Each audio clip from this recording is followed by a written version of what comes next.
কোন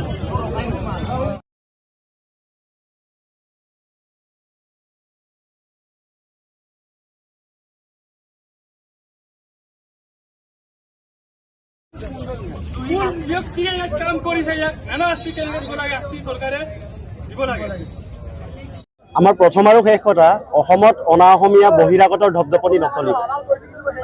এগৰাকী সন্দেহযুক্ত বহিৰাগত বনিয়াই আমাৰ অসমৰ ভূমিপুত্ৰ খিলঞ্জীয়া মিচিং ভাই এজনক যি ধৰণে বৰ্বৰতাৰে আক্ৰমণ কৰিলে, সেই কাৰ্য আমি তীব্ৰ ভাষাৰে গৰিহণা দিছোঁ।